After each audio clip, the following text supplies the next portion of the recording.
1, 2, 3, eyes on me. Can you tell I'm an elementary school teacher?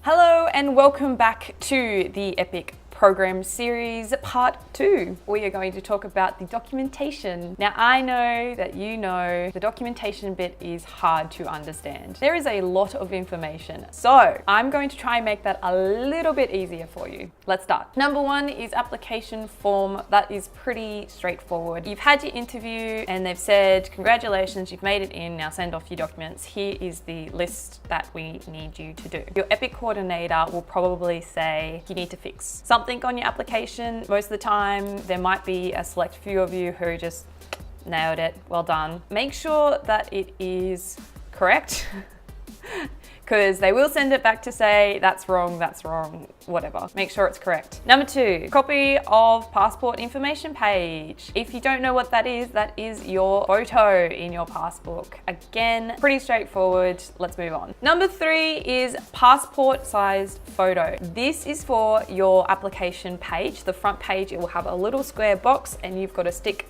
your face on that. So most people do your passport photos that you would obviously have gotten to get your passport, but I did this. I'm going to put it on the screen here.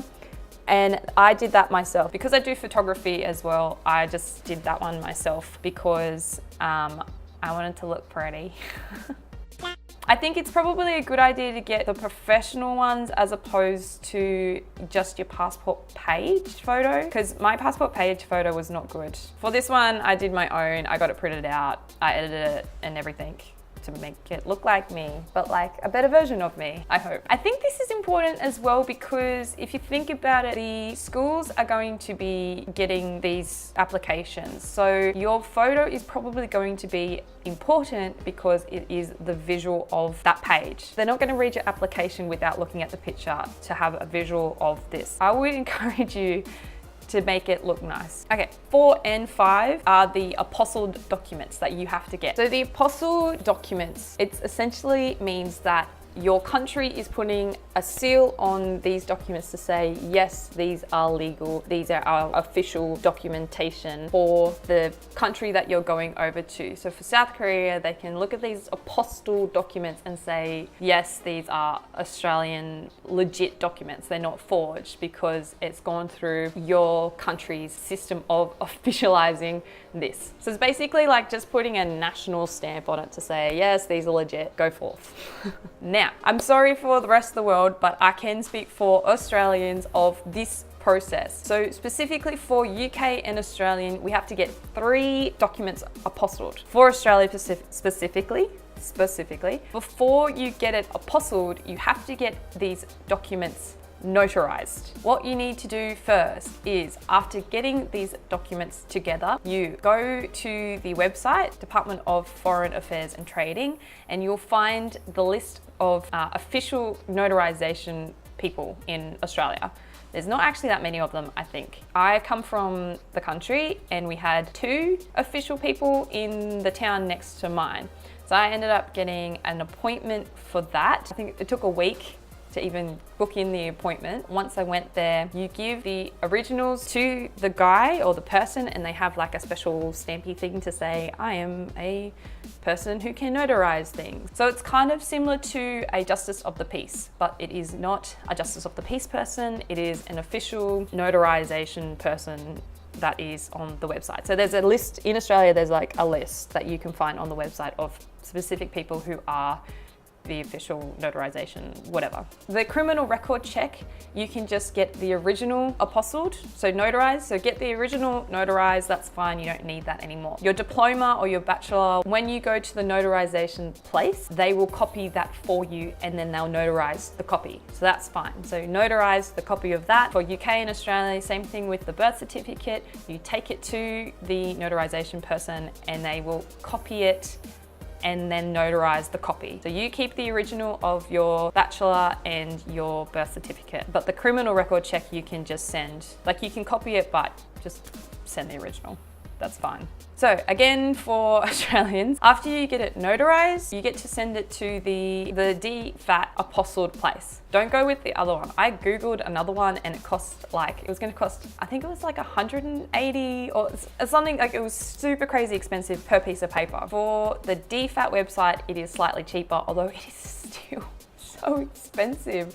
I think it's like $80 per sheet of paper, I think. I can't remember. I think it was, because it ended up costing me like 200 and something. $80 per sheet of paper. Not impressed. Australia, not impressed. So I ended up sending it by express to the Sydney one. Again, it's all on the DFAT website. So for the Australians, I'll put the link in the description so that you can check it out yourself. I think that only took a week as well for it to get apostilled. So I was pretty impressed by how quickly the turnaround was for that. But, you know, I paid enough for it. I also put in an express post back to my residents for them. So they just put it in and then it goes straight back to me anyway. So I think that helped being quicker. So for the apostilled, get it notarized and then get it sent to the apostilled place. Moving on. Number 6 is sealed transcripts. Now your university or college, whatever, should have these.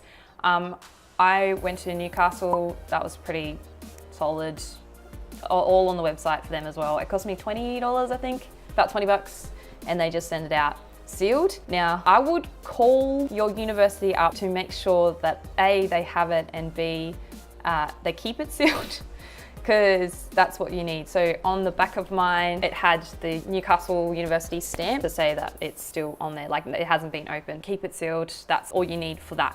Number 7, 2 original recommendation letters. So just a heads up, I got mine from Newcastle while I was living back home, which meant I was like, it's gonna be easy for you, just scan it to me. I don't need the originals. I didn't think I needed the originals.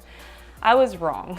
I had a lot of issues with that as well. So I ended up having to ask my recommendees to redo the letters and re-sign them, and then it was just a lot of hassle. Do yourself a favor, keep the originals because you have to send them off. Number 8 is proof of pay level, which just essentially means if you have a TEFL certificate, if you have a Master's of Education, or you have an education degree, whatever it is. You need to prove, obviously, that you have done some sort of training in English teaching or teaching. So if you have your TEFL certificate, that is the thing that you need to send off. So you don't actually need the original, you just need the copy. Okay, so number 9 says additional documentation. That's like, obviously for Australia and UK, that was the birth certificate. I think for other places, there are other things, you can read those. So if you're Korean, you need a copy of your citizenship.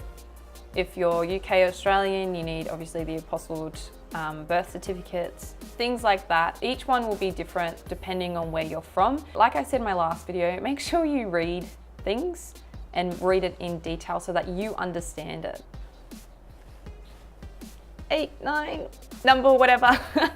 Okay, last thing you need is actually copies of everything. So they require you to have all your original, whatever they've asked for. Also, 1, 2, 3, 4 copies of that to be all put in a envelope to be sent off to your coordinator. Let me give you some advice with this as well. Make sure you make 2 copies. 1 to send away, 1 to keep for yourself. Keep a copy of the documentation. Anyway, I hope you enjoyed this video. I hope it was beneficial to you and a little bit more clearer on what EPIC requires and the documentation that you do need. Now, it will probably change in the future, so this was just my experience from my intake. So again, make sure you just read your documentation. I really hope that it was a little bit clearer in why you need it and some of the things that you do need. If you like this video and you want to see more, make sure you subscribe and like this as well, because that helps me out. And I will see you in the next video. Bye.